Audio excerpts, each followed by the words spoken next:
चार बहुत ही इंपॉर्टेंट चीज है इस बिजनेस में, और सक्सेसफुल बनने के लिए इस बिजनेस में पाथ को फॉलो करना पड़ता है हमको।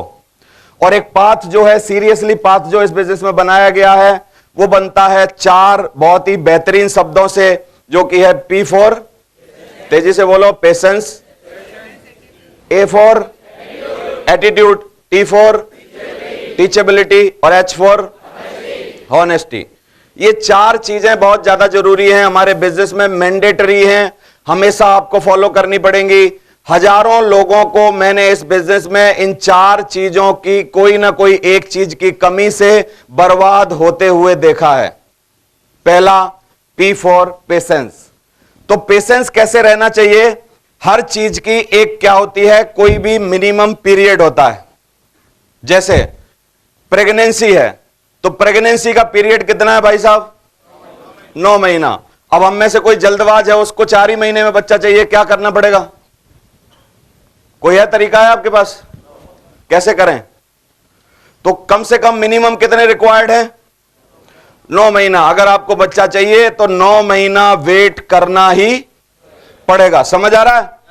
तो इतना पेशेंस तो हमें होना चाहिए। दूसरा, पेशेंस की कलाकारी क्या है कि जो भी व्यक्ति धैर्य के साथ हमेशा इसमें प्रयास करते रहते हैं, धीरे धीरे उनकी जिंदगी बनना चालू हो जाती है। लेकिन ये बिजनेस कोई ऐसे नहीं है कि आप हथेली पे सरसों जमा लोगे। मैंने 12 सालों में ये सब आपके सामने क्रिएट किया जो मैंने बताया। क्या आप यही काम जो मैंने 12 साल में किया है, क्या कुछ भी करके 12 महीने में कर सकते हो? पॉसिबल है? क्यों? क्योंकि उतना नेटवर्क बनने के लिए, उतनी चीजें होने के लिए मिनिमम समय रिक्वायर्ड है। मैंने 12 में किया, ऐसा है आप 8 में कर सकते हो, कम किया जा सकता है, लेकिन 12 साल को 12 महीनों में कन्वर्ट नहीं किया जा सकता। पॉसिबल है क्या? बोलो आप। नहीं है। इसलिए हमको पेशेंस के साथ काम करना होगा। दूसरा, हमारे पेशेंस की परीक्षा कब होती है? जब हम इस बिजनेस में लॉ ऑफ एवरेज से रूबरू होते हैं। लॉ ऑफ एवरेज क्या होता है इस बिजनेस में? आप अगर इस बिजनेस में किसी को लाना चाहते हो तो एक रेशो है, हम लोग 10 लोगों से बातें करेंगे, 7 हमको उसमें से तवज्जो देंगे। कितने? 4 उनमें से क्या होगा, हमारी बात सुन के कुछ करने के लिए आएंगे, और उन 4 में से छान बटोर के कोई 1 या 2 ज्वाइन होगा। समझ आ रहा है? 10, 7, 4, 1। अब जैसे जैसे आप काम करना चालू करोगे, जैसे जैसे आपकी शार्पनेस बढ़ेगी, तो ये रेशो थोड़ा सा आपके लिए अच्छा हो जाएगा। यानी 10 की जगह 7 जो है वहां पर 9 हो सकता है ना? फिर जहां पर 4 है वहां क्या हो सकता है? 4 की जगह पर करते करते समझ आ जाएगा तो 6, और 6 जहां पर 1 है वो क्या हो सकता है? 4 भी हो सकता है। 10 को बुलाओगे 4 ज्वाइन कर जाएंगे, 10 को बुलाओगे 6 ज्वाइन कर जाएंगे। मेरा जो रेशो है आजकल, अगर मैं 10 लोगों पे मेहनत करूं और सरीके से उनको समझाऊं, मेरा रेशो है 10 में से 8 लोगों को अंदर ला सकता हूं मैं। समझ आ रहा है कि नहीं? क्योंकि मैं समझाऊंगा, सारी चीजें बताऊंगा, तो कोई 2-1 लोग ऐसे होंगे जिनको मैं समझा ही नहीं पाऊंगा, लेकिन बाकी के 8 लोगों को अंदर ला सकता हूं। और बिल्कुल कोई नया है जो आया है बिजनेस में, उसका रेशो क्या होना चाहिए? 10 में से 1 को तो ला ही सकता है ना आराम से। तो सबके साथ ये रेशो, लॉ ऑफ एवरेज जो है वो काम करता है, आपके साथ भी काम करेगा, और दुनिया में हर काम में ये एवरेज लगता है। जैसे मान लो मैं ठेल पे कुछ बेचने वाला हूं, आपने ठेल पे बेचने वाले बहुत लोग देखे होंगे, और जब वो निकलते हैं घर से तो पूरी ठेल भर के निकलते हैं और आवाज लगाते रहते हैं, बस बैगन ले लो, आलू ले लो, बोलते हैं ना, और घूमते रहते हैं, और उनको कोई चिंता नहीं होती कौन आवाज सुन रहा है, कौन आ रहा है, कौन नहीं आ रहा है। लेकिन एक बात पक्की है, बताऊं वो क्या? शाम को ठेल खाली होती है, शाम को ठेल खाली होती है। समझ आ रहा है कि नहीं? लेकिन वो क्या पेशेंसफुली करते रहते हैं, आवाज देना कभी भी बंद नहीं करते, और चलना कभी भी बंद नहीं करते। चलते रहें और आवाज देते रहें, उनको कंफर्म है कि शाम को तो ठेल खाली होनी है। अब उनके पास भी ऑब्जेक्शन रिजेक्शन होता है। जब उनके पास लोग आते हैं तो कई लोग उनको बोलते हैं सब्जी बासी है, फरानी है, महंगी है, ऐसा है, यों है, त्यों है, वो रोज सुनते हैं, लेकिन उनको एक ही बात पता है, शाम को ठेल खाली होगी। समझ आ रहा है? और रोज वो प्रयास करते रहते हैं। सेम इसी तरीके से हमको भी पेशेंसफुली अगर ये करें, हम प्रयास करें, तो जिंदगी हमारी बनेगी कि नहीं? बोलो। तो हमेशा इस बात को ध्यान रखोगे। पाथ का पहला P फॉर पेशेंस, और पेशेंस क्यों जरूरी है? एक रूल लागू होता है इसमें, SW5 रूल। क्या रूल है ये? इसमें हर लाइन में एक S होगा और एक W होगा। देखो, some will come, some will not come. तीसरा क्या है? So what, someone is waiting, आपका कोई ना कोई इंतजार कर रहा है, और सो स्टार्ट वर्किंग। समझ आ रहा है? हमेशा कुछ लोग आएंगे, कुछ लोग नहीं आएंगे, तो क्या? कुछ लोग आएंगे, कुछ लोग नहीं आएंगे, तो क्या? तो कोई तो आपका इंतजार कर रहा है, इसलिए हमको क्या करते रहना चाहिए? काम करते रहना चाहिए। तो कितने लोग ऐसे हैं जिनको समझ आ गया और पेशेंसफुली करते रहेंगे, लगातार करेंगे? करेंगे? हमेशा फसल अगर हमको उगानी है तब भी पेशेंस रखना पड़ता है। आज बीज बो के आए, कल फिर पानी लगाना पड़ेगा, फिर उसकी फसल बड़ी होगी, फिर देखने जाना पड़ेगा, फिर खाद डालनी पड़ेगी, फिर यह करना पड़ेगा, और कोई 9-10 महीनों बाद हमारे पास फसल आएगी। ऐसा होता है कि नहीं? लेकिन आज ही बीज डाला और आज ही हम कुरेदने लगे, कुछ हुआ नहीं, कुछ हुआ नहीं, चिंता करें, फिर होगा कुछ नहीं। सेम बिजनेस है। गांधी जी ने पेशेंस की पराकाष्ठा को पार किया। गांधी जी ने जब जंग चालू की, आजादी की, तो जंग चालू करने के बाद 1947 में जब हमको आजादी मिली, तो भाई साहब इस पीरियड में गांधी जी को लगभग 50 साल हो गए थे। कितने साल? आप सोचो कितना महान आदमी है कि कोई 50 साल तक एक ही लड़ाई को लड़के जूझ के उसको जीतना चाहे। 50 साल कोई उसको हिला ना पाए, 50 साल कोई उसको झुका ना पाए, 50 साल कोई उसको रोक ना पाए, 50 साल वो किसी और चीज में ना फंसे, 50 साल किसी और की ना सुने। हजारों लाखों लोग आए बीच में, लोगों ने बोला गांधी जी जो आपने अहिंसा का धर्म अपनाया है ना, अहिंसा के धर्म पर आज तक चल के कोई भी देश आजाद नहीं हुआ है। उनको तथ्य और प्रमाण दिए गए। गांधी जी का एक ही जवाब था कि आज तक अगर कोई देश आजाद इसलिए नहीं हुआ है अहिंसा पर, क्योंकि आज से पहले गांधी कहीं पैदा ही नहीं हुआ है। समझ आ रहा है कि नहीं? और उन्होंने अपनी लड़ाई लड़ी और 50 साल तक उसको जी के दिखाया। तो हम भी थोड़ा बहुत पेशेंस दिखा सकते हैं। कम से कम पेशेंस का टाइम पीरियड बता दूं, 5 साल। कितने लोग 5 साल तक जूझेंगे किसी भी कीमत पर? 5 साल तक कोई झुका तो नहीं पाएगा, 5 साल तक कोई हिला तो नहीं पाएगा, 5 साल किसी की बातों में नहीं आएंगे, 5 साल कोई रोक तो नहीं पाएगा, तो you will be the diamond. आप डायमंड बन जाओगे अगर 5 साल लगे रहे। दूसरी चीज क्या है? A for attitude. ये एक ऐसी चीज है जो हमेशा फेलियर में और सक्सेस में एक बहुत ही बारीक अंतर पैदा करती है। नजरिया, किस हिसाब से हम चीजों को देख रहे हैं। समझ आ रहा है? एक जगह मंदिर बन रहा था और 3 मजदूर काम कर रहे थे। तो पहले वाले मजदूर से किसी व्यक्ति ने पूछा कि भैया क्या कर रहे हो? तो मजदूर ने जवाब दिया, दिख नहीं रहा, पत्थर तोड़ रहा हूं। सही है। दूसरे मजदूर से उसी ने पूछा, भैया क्या कर रहे हो? दूसरे ने बोला, दिख नहीं रहा, पेट पालन कर रहा हूं, आजीविका कमा रहा हूं। और तीसरे से पूछा गया, वही मजदूर वहां काम कर रहा था, कि भैया क्या कर रहे हो? उसने कहा, बहुत ही अच्छा काम कर रहा हूं, मंदिर का निर्माण कर रहा हूं। समझ आ रहा है आपको कि नहीं?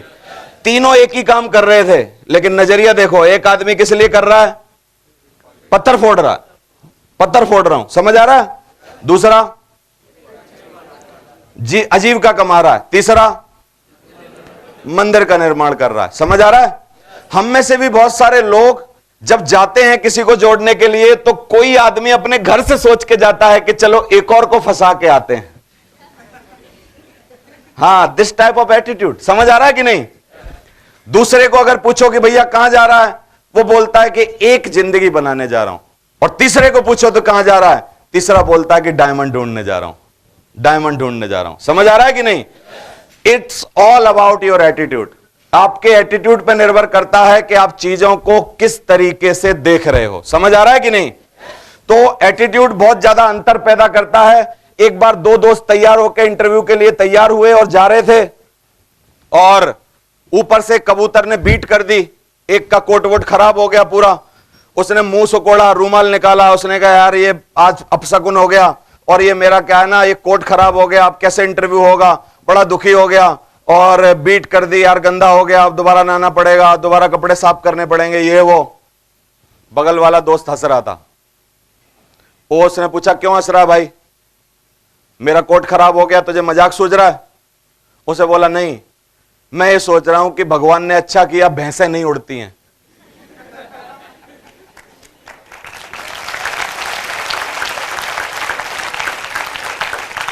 समझ आ रहा है आपको? मैं क्या समझाना चाहता हूं आपको कि पॉजिटिव एटीट्यूड वाला आदमी सेम सिचुएशन में पॉजिटिव रहता है, नेगेटिव एटीट्यूड वाला आदमी सेम सिचुएशन में क्या हो जाता है? नेगेटिव हो जाता है। It's all about your attitude. और एटीट्यूड नजर से नजरिया नहीं होता है, नजरिया एक्चुअली आपके दिमाग में होता है। हम चीजों को देखते वैसे ही हैं जैसे कि हमारे दिमाग में पहले से फीड होता है। एक बार एक विधवा का पति मर गया, एक एलआईसी का एजेंट उसके पास आया। एलआईसी के एजेंट ने बोला सहानुभूति जताते हुए कि मेरे को लगता तो नहीं कि मेरे को ऐसा दिन आया कि मैं आपको ये मरे हुए आदमी का एक चेक आपके हाथ में दे रहा हूं, पैसे देते हुए मुझे अच्छा तो नहीं लग रहा है, लेकिन क्या है मेरी मजबूरी है कि आपको पैसे तो देने पड़ेंगे। ऐसे वो दुख जता रहा था। ये औरत इतनी देर में बोली कि मुझे पता था, तुम सब आदमियों की फितरत ऐसी होती है कि किसी औरत को 2 रुपए मिले और तुम्हें लफड़ा होने लगता है दिमाग में। वो क्या कहने की कोशिश कर रहा है और ये बेचारी क्या समझ रही है? आपको समझ आ रहा है आपको कि नहीं? हम हमेशा चीजों को कैसे देखते हैं? जैसे कि पहले से हमारे दिमाग में होता है। अब कुछ लोगों के दिमाग में एक्चुअली इस बिजनेस के बारे में, अपने बारे में, लोगों के बारे में कुछ कुछ भ्रम पहले से हैं। समझ आ रहा है? और सब कुछ उनके साथ कैसा होने वाला है जिनका पहले से एटीट्यूड डिसाइड है। तो पॉजिटिव एटीट्यूड रखने के लिए हमारा सबसे अच्छी बात है कि हमको पॉजिटिव लोगों के साथ रहना चाहिए। चीजों को देखने का हमारा नजरिया बदलना चाहिए। खराब रोड को देखने के बाद कई लोग सबसे पहले सरकार को गाली देते हैं, रोड इतने खराब है। फिर दूसरा, खराब रोड को देखने के बाद अपने आप को गाली देते हैं कि तू साले तुझे यहीं मरना था, आके इसी रोड पे चलना था तेरे को। फिर तीसरा, इंडिया को गाली देते हैं, है ना। चौथा, सिचुएशन को गाली देते हैं, समय को गाली देते हैं, गालियां देते रहते हैं। देखे हैं आपने ऐसे लोग?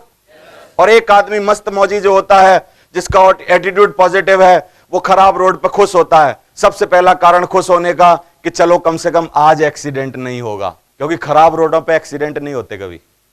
गड्ढे इतने होते हैं, एक्सीडेंट होगा कहां से? समझ आ रहा है? दूसरा, वो खुश होगा कि चलो बढ़िया है यार, खराब रोड है, इंडिया में बहुत सारे लोगों का पेट पालन होगा, क्योंकि हम जैसे बहुतों के पंचर होंगे और कई लोगों के परिवार चलेंगे। समझ आ रहा है? तीसरा, फिर आदमी पॉजिटिव रहता है कि चलो यार, चलाते चलाते नींद 5 घंटे के सफर में खराब रोड के कारण एक तो गारंटी है कि नींद नहीं आएगी, और नींद नहीं आएगी तो रिस्क कम हो जाएगा। समझ आ रहा है आपको? तो मैं क्या सोच रहा हूं, मैं क्या बता रहा हूं आपको कि एक ही सेम सिचुएशन में पॉजिटिव लोग पॉजिटिव मैसेज लेते हैं, नेगेटिव सिचुएशन आदमी, नेगेटिव जो जिसके दिमाग में रहता है, सेम सिचुएशन में वो कैसा मैसेज लेता है?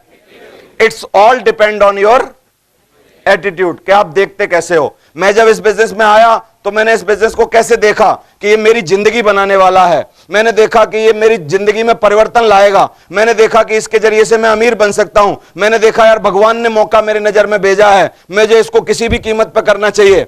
और मेरे ही बगल में कोई पड़ोसी आया होगा, उसने देखा होगा कि देखो कितनों को लूट रहे हैं, है कि नहीं? उसने देखा होगा देखो बर्बाद हो रहे हैं लोग। उसने देखा होगा देखो कितने महंगे प्रोडक्ट बेच रहे हैं। उसने देखा होगा देखो लो जिंदगी नहीं बनेगी, गारंटी है कंपनी भागेगी। उसने कुछ और देखा होगा, और सेम सिचुएशन थी, और एक आदमी की जिंदगी बन गई, एक पहले दिन ही सोचते हुए रह गया। मैं आपको जहां पहुंचाना चाहता हूं वहां पहुंच पा रहे हो कि नहीं? बोलो, कितने लोग पहुंच रहे हैं? It's all depend on your attitude. आपको चीजों को देखने का नजरिया आपके पास कैसा है?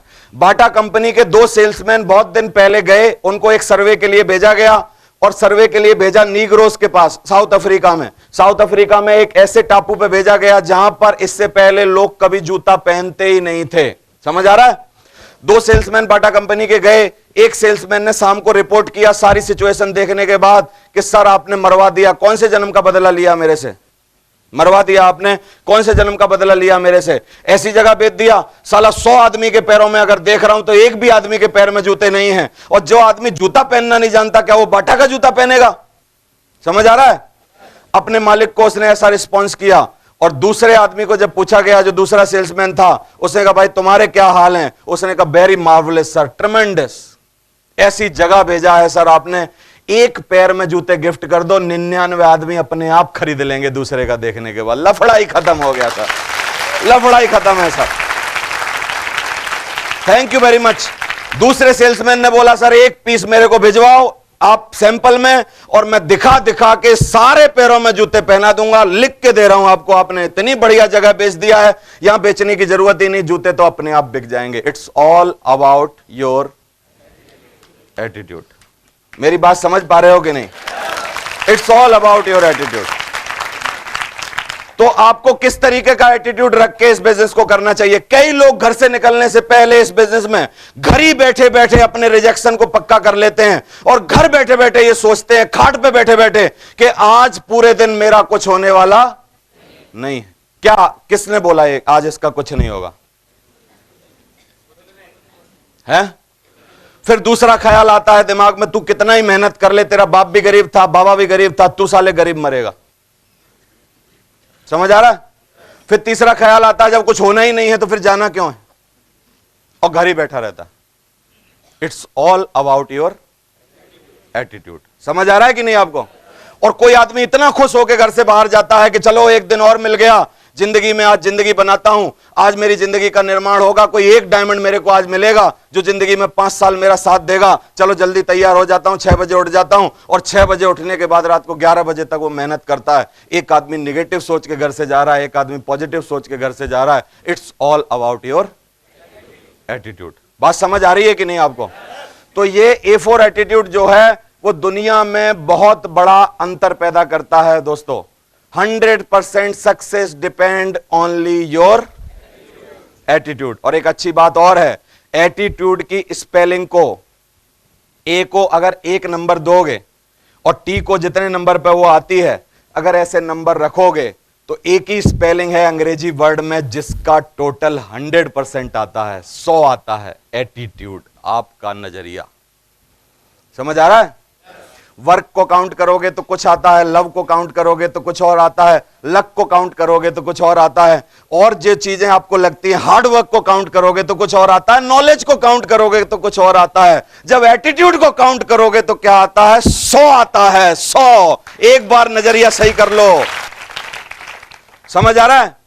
और कई लोग तो अपना नजरिया सही करने में इस बिजनेस में सालों लगा लेते हैं, क्योंकि उनका नजरिया खराब इसलिए हो रखा है कि गलत सोबत है, गलत दोस्तों के साथ बैठ रहे हैं, गलत ही माहौल में पैदा हुए, गंदी बस्ती में रह रहे हैं, गलत लोगों के साथ उठ रहे बैठ रहे हैं, डेली डेली डेली डेली लोग नेगेटिव उनको दे रहे हैं। रोज सुबह घर जाते हैं तो नेगेटिव, बाहर जाते हैं नेगेटिव, दोस्तों के साथ नेगेटिव, सबके साथ नेगेटिव हो रहा है। ये इतना नेगेटिव माहौल में रह के आदमी पॉजिटिव रह कैसे सकता है? मेरे को बताओ।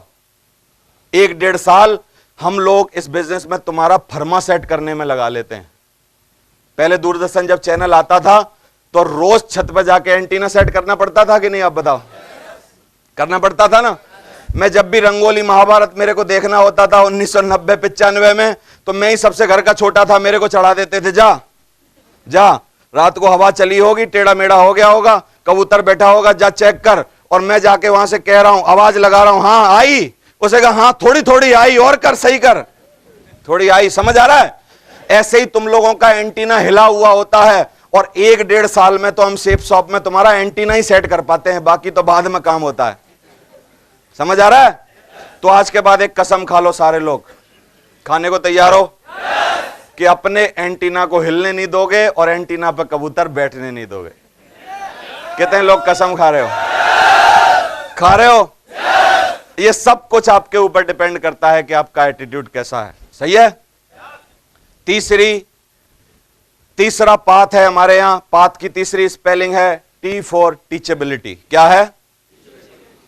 वो लोग इस बिजनेस में आके ताबड़तोड़ फेल हो जाते हैं जो लोग अपने को सीखना बंद कर देते हैं।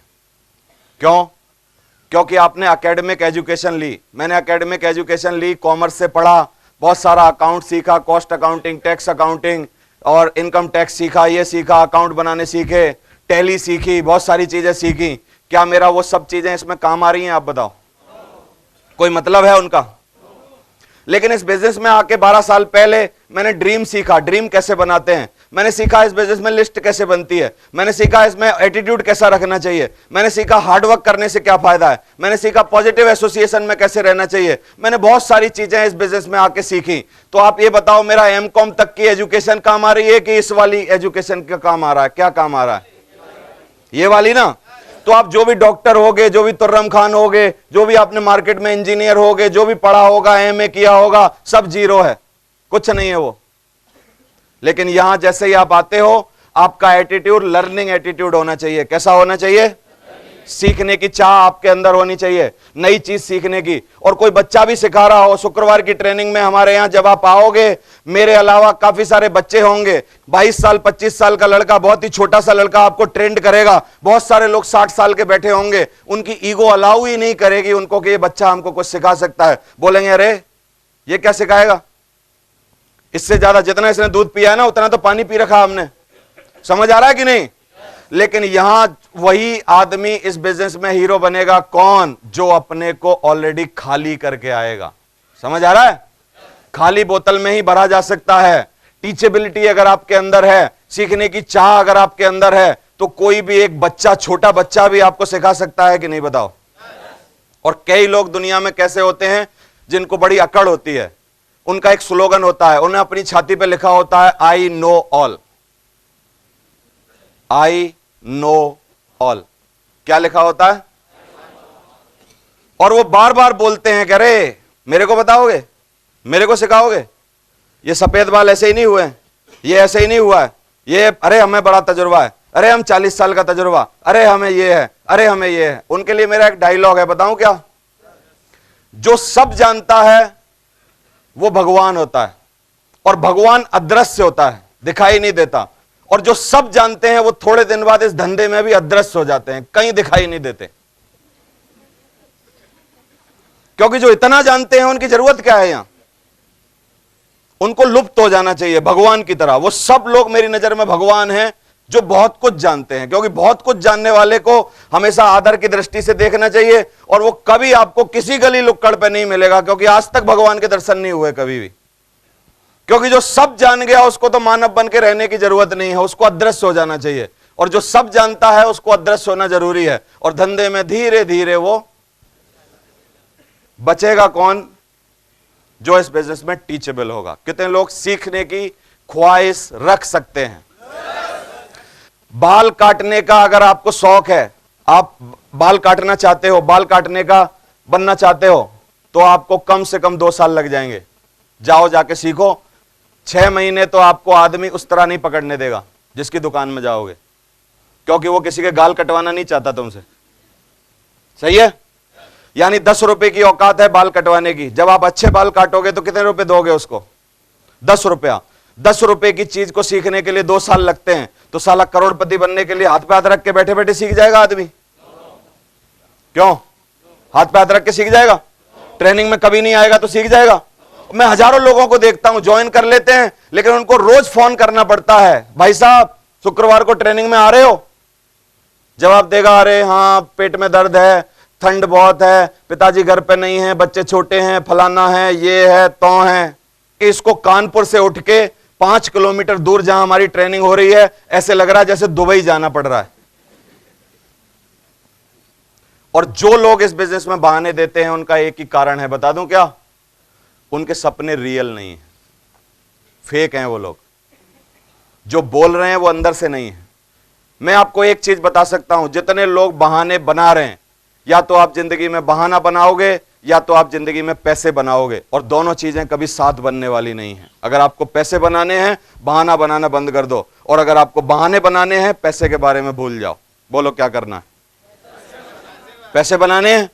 मेरे को पैसे बनाने थे, जिंदगी में आज तक कभी कोई बहाना नहीं दिया। कल मेरे को एक बहुत सॉलिड बहाना था यहां ना आने का। मेरे पिताजी आईसीयू में भर्ती होने वाले थे, बिल्कुल 3 बार मैंने बिठाया गाड़ी में, और तीनों बार उनको किसी ना किसी कारण से घर में छोड़ना पड़ा। मुझे लग रहा था कि मैं कैसे जाऊंगा, लेकिन मैं मां कसम बोल रहा हूं, जो भी हो जाता, देवेंद्र शर्मा इस स्टेज पे आता, कुछ भी हो जाता, आता। क्यों? Thank you very much. क्यों? क्योंकि 12 साल की तपस्या, 12 साल की बात जो मैं बोलता हूं कि मैंने टाइम दिया और मैं पहुंचा, एक छोटे से कारण के लिए मैं छोड़ता नहीं। जो भी हो जाता मैं आता। मैंने तय कर ली थी ये बात। मैंने कहा ऐसा हो ही नहीं सकता कि मैं 1500 लोगों का विश्वास तोड़ दूं और उनकी टिकट छपी और मैं पहुंचू ना। जो हो जाता मैंने तय कर लिया था। मैंने कहा जो भी हो जाएगा, सबसे ज्यादा खराब होगा फिर भी मैं जाऊंगा, क्योंकि मेरे को जाना है, बहाना नहीं देना है, क्योंकि मेरे को पैसे बनाने हैं, ना कि बहाना बनाना है। समझ आ रहा है कि नहीं? छोटे छोटे सेलिब्रेशन में हम लोग विश्वास करते हैं। पड़ोसी के यहां केक क्या कटता है, हम लोग 4 घंटा अपना धंधा छोड़ देते हैं, बार बार पूछते हैं हाँ हो गया क्या टाइम, हाँ कब कटेगा केक। छोटे छोटे बर्थडे, छोटी छोटी पार्टियां, छोटी छोटी चीजें, हम छोटे सेलिब्रेशन छोड़ना नहीं चाहते जिंदगी के। लेकिन एक बात मेरी नजर से समझ लो, मेरा एटीट्यूड है ये, जिंदगी के छोटे सेलिब्रेशन छोड़ दो, एक दिन आपकी जिंदगी पूरी की पूरी हर दिन सेलिब्रेशन हो जाएगी मेरी तरह। और छोटे सेलिब्रेशन में फंसे रहे तो जिंदगी भर दूसरे के केक पे मोहताज रहना पड़ेगा, दूसरे की दावत पे मोहताज रहना पड़ेगा साला, दूसरे की दावत पे। समझ आ रहा है? तो आज के बाद जो भी लोग टीचेबल हैं, जिंदगी में कुछ बनना चाहते हैं, क्या वो सीखेंगे? और एक रीजन है उसका, क्योंकि खाली बोरी कभी भी खड़ी नहीं हो सकती। खड़ी करके दिखाओ मेरे को, क्या टेक्निक है आपके पास? हम लोग जब तक खाली हैं तब तक कॉन्फिडेंस नहीं आएगा। जब आप लोगों के सामने जाओगे, लोग आपका चीर हरण साथ में करके बेच देंगे। समझ आ रहा है? लेकिन जब आप भरे हुए जाओगे, सीख के जाओगे, हर हफ्ता सीखोगे, बातें जब आपको आ जाएंगी और जब लोगों के सामने बैठोगे तो तुम्हारी बातों से उनका चीरहरण हो जाने वाला है। लिखवा के ले लो मेरे से, लिखवा के ले लो मेरे से। Thank you very much. समझ आ रहा है कि नहीं आपको? तो कैसे जाना चाहिए? जब हम जाएं हमारा ही चीरहरण हो जाए, या हम जाएं तो दूसरे का चीरहरण हो जाए? बोलो दूसरे का ना।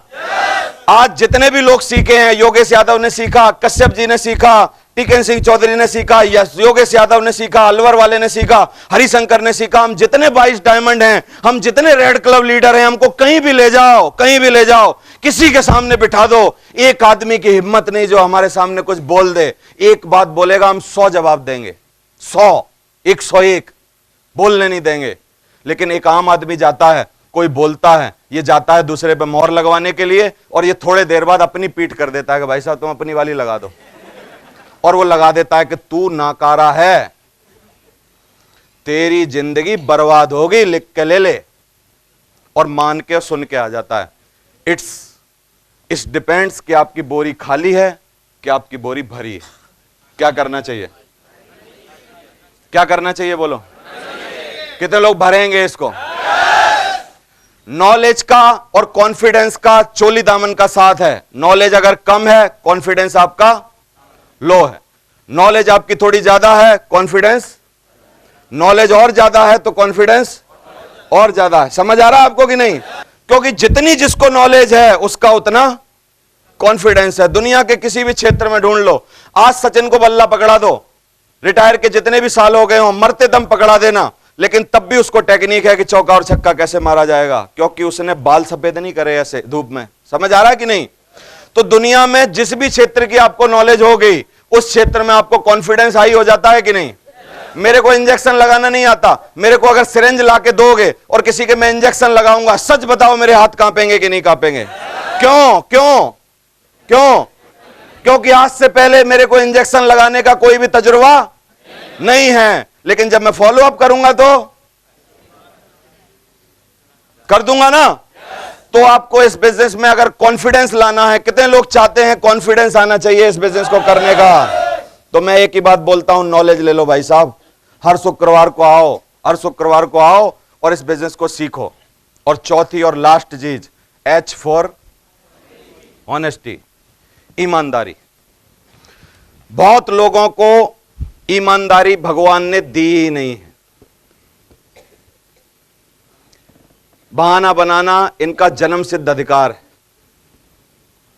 बीवी को बोलेंगे तेरी जिंदगी बनाऊंगा, बड़े बड़े सपने दिखाएंगे बीवी को, और रात को बोलेंगे, सुबह भूल जाएंगे, क्योंकि ये अपने लिए ईमानदार नहीं है। समझ आ रहा है आपको कि नहीं? तो ईमानदार क्या है? ईमानदारी, ईमानदारी वो नहीं है कि पैसे देके टाइम पे लौटा दो।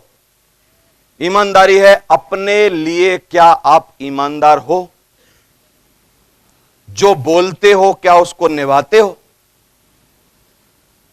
क्या जो वादा करते हो उसको किसी भी कीमत पर पूरा करते हो, या वादा करते हो और हमारे यहां एक कहावत है आगरा में, किसी की बात कुत्ते की लात, वैसे हो। बहुत सारे लोग हिंदुस्तान में, कम से कम बहुतायत होगी इनकी, 60% लोग मेरी नजर में उनकी बात कुत्ते की लात, दोनों बराबर। ऐसे लोग हमारे धंधे में ताबड़तोड़ फेल हो जाते हैं। क्यों? क्योंकि ये business cash and carry business है। पैसे लेके आओगे, ईमानदारी से लाओगे, आपको डीडी भेजनी होगी। कई लोगों की जेब में जैसे ही पैसे आए उनकी जेब गर्म हुई, उनके और उनके बाप के। भेजना छोड़ दिया, भूल गए, बहाने बनाना चालू। अपलाइन पूछ रहा, भाई कितनी आई? तो 2 आई, उसमें से बोल देंगे सर 1 भी नहीं आई, और अपने काम में लगा लेंगे और कुछ बोलेंगे और कुछ बहाने बनाएंगे और कुछ करेंगे। ऐसे लोग, जैसे ये कुल्हाड़ी लेके बैठा ना पीछे, दिखाई दे रहा? ये कौन लोग हैं? ये साला अपलाइन के साथ गले में हाथ डाल के खड़े हैं, बोल रहे हैं तू भाई है मेरा, मैं तेरी जिंदगी में साथ हूं, मैं तुम्हारे लिए ये करूंगा ये करूंगा ये करूंगा, लेकिन एक हाथ में पीछे से कुड़ाली ले रखी है इन्होंने, और ये कुछ भी करने को तैयार हैं, आगे पीछे से अलग हैं। आगे से कुछ बोल रहे हैं, मन कुछ और सोच रहा है, और कुछ हो गई गलती तो सीधे नहीं बताएंगे आके, सीधा आपको बहाने बुने मार के उल्टी सीधी कहानी समझा के आ जाएंगे और बता देंगे। ये कौन लोग हैं? इन्होंने जिस दिन ये पैदा हुए हैं उस दिन एक्चुअली ईमानदार वाला दिन नहीं था। भगवान ने उस दिन वैसे बेईमान टाइप के लोग पैदा करे थे। समझ आ रहा है आपको कि नहीं? कितने लोग इस बिजनेस में सीरियसली जिंदगी बनाना चाहते हैं? You have to be honest. क्या बनना पड़ेगा? कितने लोग बन सकते हैं? बहुत कठिन है ये, बहुत कठिन है भाई साहब, सच बता रहा हूं, बहुत कठिन। दुनिया की सबसे बड़ी परीक्षा है ये, कठिन, बहुत कठिन है। ऑनेस्ट बनना, जबान दी तो पहुंचना, वादा किया तो पूरा करना, एक बार बोल दिया तो निभाना। मैंने किसी को बोल दिया कि कल तेरे को पैसे दूंगा, तो फिर किसी भी कीमत पे दूंगा, मदद करूंगा तो करूंगा, फिर मेरे को कोई नहीं रोक सकता। समझ आ रहा है कि नहीं? और इन सब चीजों की वजह से मैं मैग्नेट बन गया। क्या बन गया? मैग्नेट। देवेंद्र शर्मा की शकल को कोई प्यार नहीं करता, जितने लीडर मेरे साथ बैठे हैं ये सब प्यार करते हैं देवेंद्र शर्मा के गुणों को। किसको? गुण जो है मेरे में। और अगर गुण सही ना होते तो सच बताओ, क्या 12-12 साल मेरे साथ लोग रह रहे होते? क्या 12-12 साल लोग निभा रहे होते? क्या 12 सालों में मेरे अंदर कमियां पता चलती हैं और छोड़ के भग जाते कि नहीं मेरे को? बहुत सारे लोग इस बिजनेस में रोते हैं कि भाई साहब टीम नहीं बन रही, लोग नहीं रुक रहे, आ नहीं रहे, आ रहे हैं लेकिन रुक नहीं रहे। वो किस लिए नहीं रुक रहे? क्योंकि तू ईमानदार नहीं है, और बेईमान के साथ दुनिया में कोई रहना चाहता नहीं है। कभी तू वादा करता है तो फॉलो अप पे टाइम पे नहीं पहुंचता, पैसे का वादा करता है तो पैसे में लफड़ा कर देता है, और कोई वादा करता है तो और कोई चीज में नीचा हो जाता है, कभी तेरा व्यवहार सही नहीं रहता, कभी और कोई बात करता है, और लोग ताबड़तोड़ तेरे को क्या कर रहे हैं? छोड़ के जा रहे हैं। इस बिजनेस में मैग्नेट बनना पड़ेगा। क्या बनना पड़ेगा? मैग्नेट। जो भी आपके पास आए आपके गुणों के कारण आपसे चिपक जाए। समझ आ रहा है? और अगर आप ऐसे हो तो इसका मतलब जिंदगी बन सकती है। कितने लोग ईमानदारी से जिंदगी बिता सकते हैं, ईमानदार रह सकते हैं, हॉनेस्ट रह सकते हैं? अपने लिए, अपने खुद के प्रति ईमानदार रहना बहुत जरूरी है। रह सकते हो?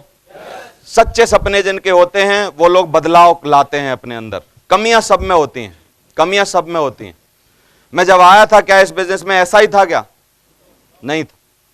लेकिन धीरे धीरे मेरे को पता चला ये और लाना पड़ेगा, ये और लाना पड़ेगा, ये और लाना पड़ेगा, ये और लाना पड़ेगा, ये और लाना पड़ेगा। मैं धीरे धीरे अपने में इंप्लीमेंट करता गया। हर आदमी को अपने गिरेबान में झांक के ये पता चलता है कि क्या कमी है, क्या अच्छाई है। बताओ कौन नहीं जानता ये बात? सब जानते हैं कि नहीं? जीतते कौन लोग हैं? जो अपनी कमियों पर काम करते हैं। समझ आ रहा है? गलतियां हर आदमी से होंगी, क्योंकि बिना गलती के भगवान आदमी को बना ही नहीं सकता। मैंने एक किताब में पढ़ा, आदमी की मैन्युफैक्चरिंग बिना गलती के पॉसिबल ही नहीं है। भगवान ने अगर आदमी बनाया है तो इसका मतलब गलतियों के साथ भेजा है। लेकिन सफल कौन लोग होंगे? जो अपनी गलतियों पर काम करेंगे। बहुत लोग मेरे नेटवर्क में कैसे आए? गए डाउनलाइन के यहां रहे, डाउनलाइन के यहां रहे, और साला डाउनलाइन के यहां जाके उसी की बहन से चक्कर चला दिया। और कई लोग मेरे नेटवर्क में डाउनलाइन की बहनों को लेके भाग गए। मेरे को आज तक नहीं मिले हैं, मैं ढूंढ रहा हूं हंटर लेके। मैंने कहा साला एक बार मिल जाए, मिले ही नहीं मेरे को। समझ आ रहा है? कितनी उम्मीदों के साथ आदमी इनको घर ले गया था, क्या सोचा था इनके बारे में, और इन्होंने क्या किया, क्या सिला दिया उसको, और जीवन बर्बाद कर लिया। कई लोग आए जो अपने घर वालों के लिए ईमानदार नहीं थे, शादीशुदा थे, फिर भी साले दूसरे लड़की के चक्कर में पड़ गए। एक लड़की आई, थोड़े से नैन मटकाए, तीसरे दिन में चले गए। समझ आ रहा है? दुनिया में कई लोग आएंगे बिजनेस में, और आने के बाद आपकी ईमानदारी चेक करेंगे। ईमानदारी हर तरीके से आपको दिखानी होगी। मेरे जितने फ्रंटलाइन लीडर हैं, मेरे साथ रहते हैं, एक भी चरित्र की कमी आप उनमें बता ही नहीं सकते। मेरा पक्का डिसीजन है, जैसे ही तेरे बारे में एक भी कमी मेरे पास आई, देवेंद्र शर्मा की डिक्शनरी में सॉरी और माफी 2 वर्ड हैं ही नहीं। माफ नहीं करता मैं किसी को। एक गलती पे पेन तोड़ देता हूं। कलम लिखते हैं ना, मृत्यु दंड, और थट खत्म। समझ आ रहा है कि नहीं? ऐसे बहुत सारे लोग आए, बहुत सारे लोग चले गए। टिकता कौन है? टिकता कौन है? जो अपने सपनों के प्रति, अपने घर वालों के प्रति, अपनी बातों के प्रति, अपनी जवान के प्रति, अपनी सब चीजों के प्रति इस बिजनेस में क्या होता है? ऑनेस्ट होता है। तो क्या लगता है आपको आप में ये क्वालिटी है? कुआरा है अगर कोई आदमी, बहुत ज्यादा शादी की खुजली है, करवा लो, करवा लो। क्या है? करोड़पति बने ना बने कोई आदमी हिंदुस्तान में, लखपति बने ना बने, अरबपति बने ना बने, गारंटी है एक लड़की का पति जरूर बनेगा। आगे पीछे कभी ना कभी बनेगा, गारंटी है, लिखवा के ले लो मेरे से। समझ आ रहा है? तो क्या उखाड़ लेगा? बन जाएगा तो। क्यों? बहुत लोग घूम रहे हैं, ईमानदार नहीं है, रात को अपलाइन को उल्टी सीधी बातें कर रहे हैं, समझा रहे हैं। रात को अपलाइन बोल रहा है चलो ऐसे ऐसे कर लो, और फिर 2:30 बजे तक व्हाट्सएप पे लगे हैं, फिर 2:30 बजे तक गर्लफ्रेंड से बातें करने लगे हैं, और फिर सुबह लेट हो गए, और फिर अपलाइन ने पूछा कि उठ गया बेटा, जा रहा है कहीं काम कर रहा है कि हाँ हाँ रास्ते में हूं, अभी घर में ही पड़े हैं। बहाने बना रहे हैं। रात को 3 बजे उठ रहे हैं, 3 बजे सो रहे हैं, तो सुबह उठेंगे कितने बजे? और फिर बार बार कंपनी को बोल रहे हैं अरे होता कुछ नहीं है, हमने तो ऐसे किया था, हमारी जिंदगी नहीं बन रही है। बनेगी क्या जिंदगी? क्यों? क्या नहीं है इसमें? खुद के लिए ईमानदारी नहीं। समझ आ रहा है आपको? तो जिस भी चीज पे ईमानदारी गई, ईमानदारी पैसे पे जाएगी, या तो चरित्र पे जाएगी, या किसी के लिए कुछ गलत काम करोगे, और जैसे ही ईमानदारी गई, लिखवा के ले लो मेरे से, तबाह हो जाएगा इस धंधे में। तो कितने लोग ऑनेस्ट रहने का वादा कर रहे हैं खुद से, मेरे से नहीं करना है। प्रॉमिस हमेशा दूसरों से किया जाता है, और कमिटमेंट जो होता है वो खुद से किया जाता है, खुद से। व्रत जब हम करते हैं तो वो सेल्फ कमिटमेंट होता है कि शाम तक कितने भी रसगुल्ले मेरे सामने आ जाएं, लेकिन मैं शाम तक अपने मुंह में एक भी निवाला जाने नहीं दूंगा। ये कमिटमेंट किसका होता है? खुद का। क्या उस दिन किचन को ताला लगा होता है? क्या लोग लाते नहीं? खिलाना चाहते हैं ना, फिर भी हम मना करते हैं। किससे कमिटमेंट होता है वो हमारा? सेल्फ कमिटमेंट होता है। कुछ भी हो जाए, कुछ भी हो जाए, कितने ही पकवान आए, लेकिन शाम तक आज मैं खाऊंगा नहीं। और भगवान किसी भी धर्म में नहीं बोलता भूखे रहो। मैं सच बता देता हूं आपको, अध्यात्म में गया तब से मेरे को पता चला, सिर्फ आपकी संकल्प शक्ति को बढ़ाने के लिए हर धर्म में व्रत सिखाया जाता है। किसको बढ़ाने के लिए? आपकी संकल्प शक्ति, जो आपने संकल्प किया, क्या आप उस संकल्प पर कितने दिन तक अडिग हो? सिर्फ अपनी संकल्प शक्ति को बढ़ाना है। आप पे जब भी आप कोई भी व्रत करते हो, सेल्फ का कमिटमेंट कितना रखते हो और कितना उसको ईमानदारी से निभाते हो, उसको सिखाने के लिए हर धर्म धरती पे जो चलता है वो व्रत सिखाता है। और हमारा बिजनेस, ये बिजनेस भी आपको व्रत सिखाता है, आपको आपकी ईमानदारी का व्रत। समझ आ रहा है? तो कितने लोग ऑनेस्ट होने का वादा कर रहे हैं कि नहीं जी हिलेगी नहीं किसी भी कीमत पर, कुछ भी हो जाए, ना कोई लड़की ऐसी बनी है धरती पर जो हमको हिला सके, ना कोई ऐसी चीज बनी है, ना कोई पैसे बने हैं, ना कुछ बना है। हमेशा अपनी मेहनत पर भरोसा करो, दूसरे के पैसे से कुछ नहीं होने वाला है। जितने लोगों ने दूसरे के पैसे गलत यूज किए हमारे बिजनेस में, उन सब ने यहां पर बहुत ही ज्यादा तकलीफ झेली है। सबसे पहली तकलीफ हमारी नजरों में गिर जाते हैं वो लोग, आधी डीडी लेके आ जाते हैं लोगों की। मैं मना करता हूं स्टेज से आधी डीडी मत लो। आधी डीडी 1000 रुपया किसी ने दिखाया नहीं, इनकी लाट टपक जाएगी तुरंत। अरे भाई साहब, हाँ 7000 बाद में दे देना, 1000 दो, तुरंत ज्वाइन करा देंगे हम आपको। वादा करेंगे उल्टे सीधे उसको कि नहीं 1000 दो आप, अरे हम मिला के भेज देंगे आपके 7000। साले ने 7000 ना 20 साल से नहीं देखे इसने 7000 खुद के, और वादा कर देंगे उसको। और ऐसे लोगों के बाद में 2 हफ्ते बाद उसको पता चल जाएगा कि जो 1000 ले गया था मेरे, आज तक उसके पास रखे हैं, कुछ नहीं भेजा उसने। और फिर उसके बार बार जाके अलग अलग बहाने बना के तुम्हारी डीडी चली गई है, प्रोडक्ट आने वाला है, फलाना है, बाकी के पैसे दे दो, ये दे दो। फिर वो देगा नहीं, फिर लेट हो जाएगा, फिर और कोई लफड़ा होगा, और फिर उस आदमी को इसकी औकात पता चल जाएगी। और ये सब किसने किया? बीज किसने बोया है? किसने बोला इसको 1000 रुपए लो, 2000 लो? मैं बोल रहा हूं कोई भी आदमी अगर आपको 500 रुपए से कम दे रहा है, क्योंकि आपकी हिम्मत है 500 रुपया मिला के भेजने की, 500 रुपए से अगर आदमी कोई कम पैसे दे रहा, हाथ में पकड़ो ही मत, पकड़ो ही मत। भाई साहब तुम रख लो अपने पास, जब आपकी इच्छा हो कर लेना। मेरी जरूरत नहीं है आना, आपकी जरूरत है। जिंदगी आपकी बननी है, सपने आपके पूरे करने हैं, बच्चों को आपके कार मिलनी है, कल आपका भला होना है, कल आपको लाखों रुपया आना है। मेरी क्या जरूरत है? आप पे जब पूरे हो जाए जब दे देना भाई साहब, तब आप 15 दिन बाद आ जाऊंगा, 10 दिन बाद आ जाऊंगा, तुरंत उसको पकड़ा दो। और ये ईमानदारी जब आप अपनी चेक करा लोगे ना, कोई आदमी एक आएगा, एक ही आदमी आपके लिए टीकन सिंह चौधरी बनेगा और सीधा 60,000 का नेटवर्क लाएगा। आपकी ईमानदारी चेक कर रहे हैं लोग, और आप क्या कर रहे हो? 1000 रुपए के लिए लाट टपका दे रहे हो। किसी की 200 रख लिए, किसी के 100 रख लिए, किसी के 50 रख लिए, किसी का कुछ रख लिया, किसी ने फोल्डर के पैसे दिए उसका फोल्डर नहीं लाए, किसी ने और कुछ किया उसका ये सब नहीं किया, और सब अपनी ईमानदारी का पूरा करके बर्बाद हो रहे हो। कितने लोग हैं जिनको मेरी बात समझ में आ रही है आज के बाद ईमानदार होने का? पक्का ले रहे हो निर्णय? रखोगे ईमानदारी? दूसरे का पैसा, बच्चे, दूसरे की चीजें, जिस आदमी ने भी इन सब चीजों पर नियत खराब की बर्बाद होगा। लिखवा के ले लो मेरे से।